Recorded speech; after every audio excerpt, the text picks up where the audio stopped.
Hi everyone, it's Alma Christina. Welcome back to my channel. So for today's video, I'm going to be doing a mani chat. I'm going to be applying these Impress Color Press-On Manicure nails in the style Champagne Pink. I think they're really cute. I got them at Ulta on sale. And since November is Diabetes Awareness Month, I wanted to talk about my experience as a mom of a type 1 diabetic. My son Damien, he is 13 years old. And I've mentioned it in past videos that he was diagnosed with type 1 diabetes when he was about 2.5 years old. And I just wanted to talk about my experience and maybe, talk a little bit about the symptoms and, what to look for, because, guys, this could happen to anyone, or, it usually happens, type 1, it usually happens with younger kids, but it can happen to adults too.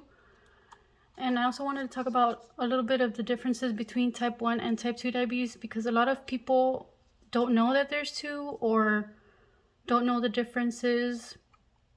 But let's just get started. Let me get I already separated the nails that fit me. And then my nails, guys, they look weird like this because I had black nail polish and I took it off, and like apparently I can't get it all off. So let me get the other nails.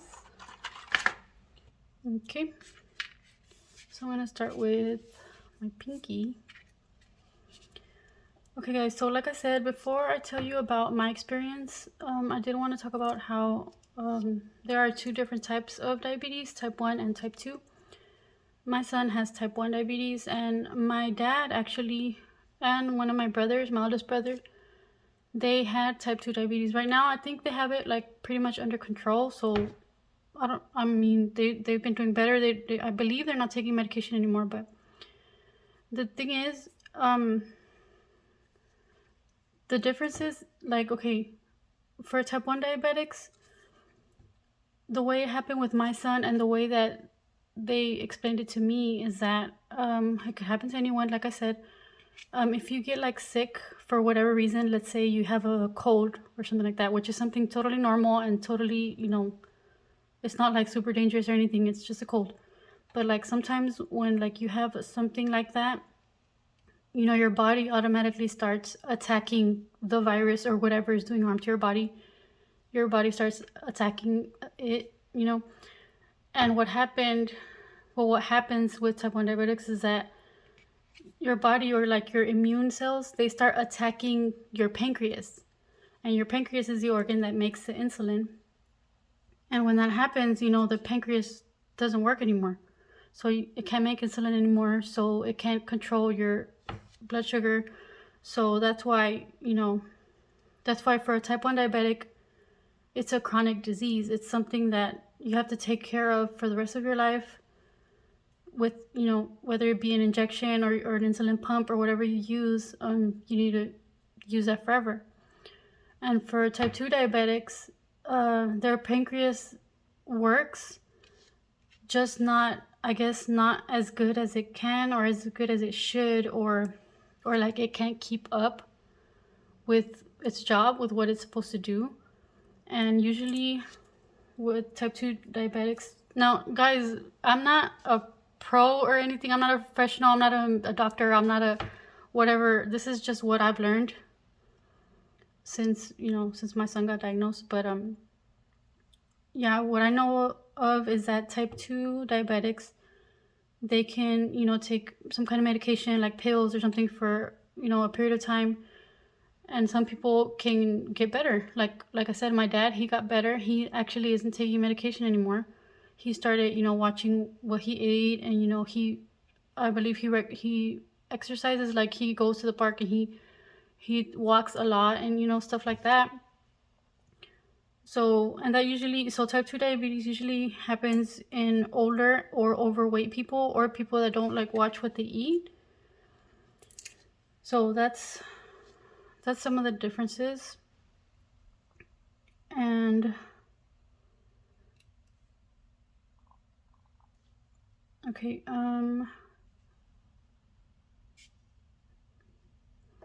sorry, I just lost my train of thought. But yeah, sometimes when I tell people, or when people find out that my son has type 1 diabetes, or they just find out that he just has diabetes, like they don't know if it's a whatever type it is, they always ask and they're like confused. They're like, wait, your son is like, he's really young and he's really thin. Like, how does he have diabetes? Because they think it's type 2 diabetes. Sometimes type 2 diabetes happens to older people or people that are overweight. So that's why they're very confused when they find out that my son has it, because he's a very thin, tall young man. And I have to explain everything to them, which is fine. I don't mind. I'd rather them be curious about it, so I can, tell them about it. But like, the only time that it gets, I don't know, not exactly gets me mad or angry, just kind of annoys me when people assume that because, they find out that he got diabetes when he was 2.5, they're like, oh, you know what? I bet she just let him eat all the candy that he wanted. I bet that's all he ate was candy and that's why he got diabetes. That really annoys me. It makes me, it makes me angry, because if you knew me or if you know me now, I have never been the type of parent. I mean, I'm not saying it's bad for you to give candy to your kids. It's fine. But I was never a parent like that. I mean, how do I explain this? I mean, my son was he's always been a picky eater, even with candy. Like, he'll be like, I don't want that. Like, ew, he's always been like that, even with candy. So I never even had a problem with him when he was little, like asking me he never asked me for candy. Like, I would never, I don't know. Candy wasn't a problem or any kind of, anything like that when he was little. And like, even like when we would go to parties and, they have the piñata and they give out candy, like, he was fine. Yay, I got me a little bag of candy. But he wasn't like these kids. Well, I've seen kids where they get a bag of candy and they eat the whole thing in one sitting. And I'm like, wow. Like, I mean, my son was never like that, but I wouldn't have let him do that anyway. I would have been like, okay, just get, have a few candies now. We'll have some later or whatever. But he was never like that. So I never had to be like that. I never had to tell him or limit him or anything. But yeah, some people, I've gotten that before where they're like, wait, did they like just let him eat candy all the time? That's why he got diabetes. And I'm like, no, it's not like that. It had just happened. It can happen to anybody. And that's why I feel like it's important to like tell people about it so they can know what to expect, because I mean, it's scary when it happens to a little kid. He was only 2.5. He was little. And I guess now I can start telling y'all about my experience. So, like I said, my son was 2.5, a little older than 2.5. And it started as, I think he got like a cold or something like that.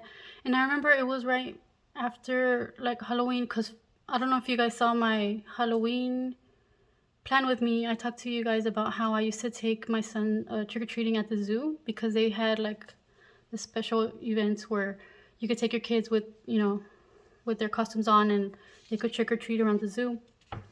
And I remember I took him, that was his first time going, and he was Buzz Lightyear.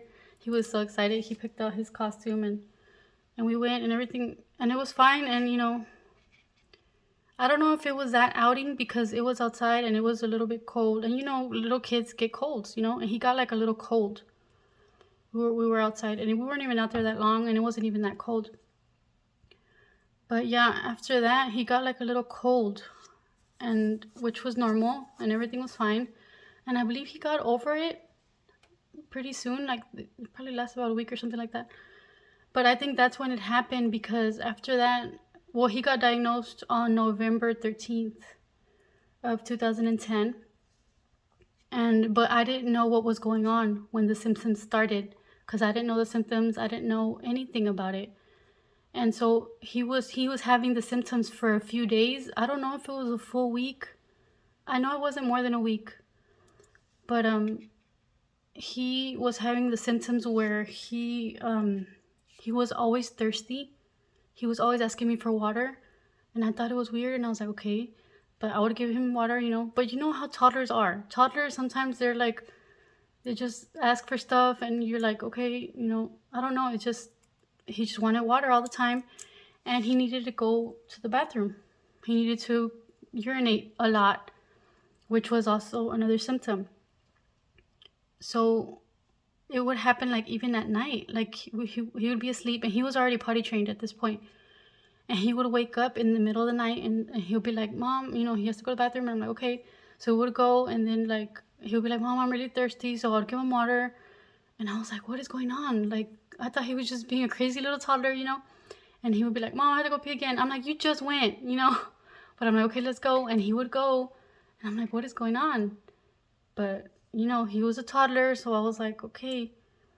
And so during this time, I was working, and he would stay with my mom when I was at work.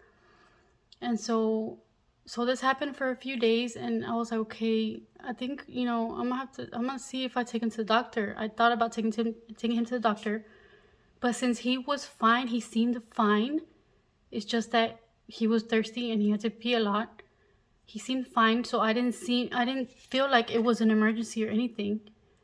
So I was okay, when I get a day off, I'm gonna take him to the clinic. So, just to make sure. And so then it was on a Saturday. I was at work and I got out early that day. I would get off early on Saturdays. I would get off like at noon.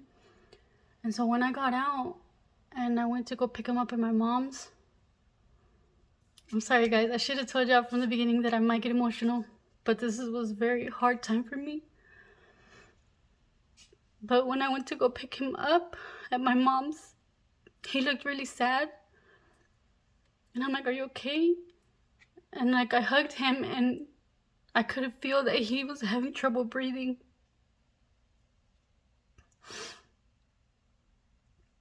And right then I was like, you know what?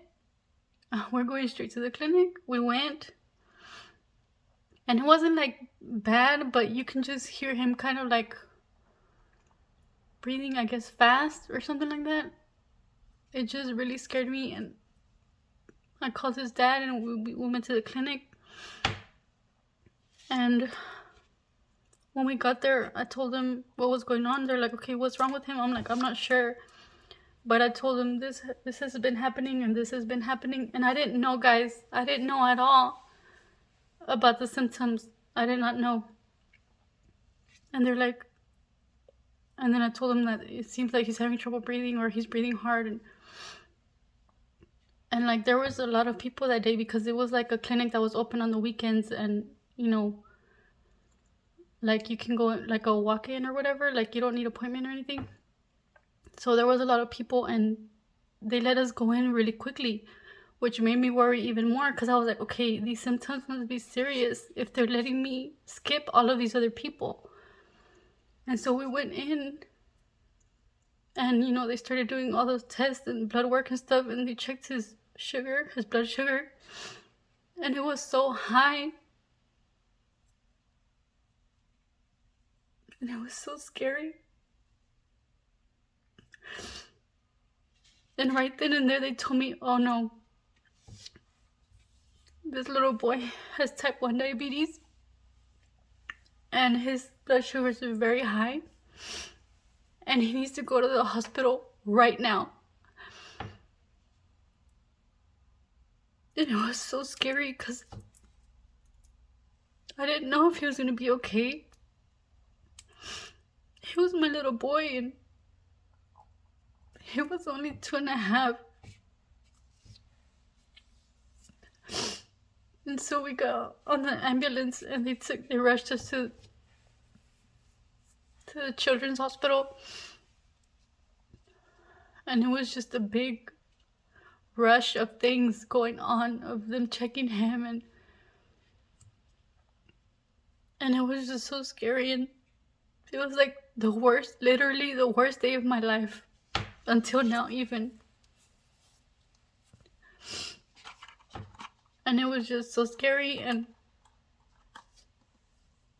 so they just told us everything that we needed to do to take care of him. And I was just overwhelmed by all this new information. Like I said, I didn't know anything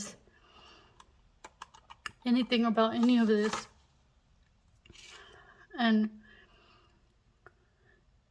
thank goodness he's okay now.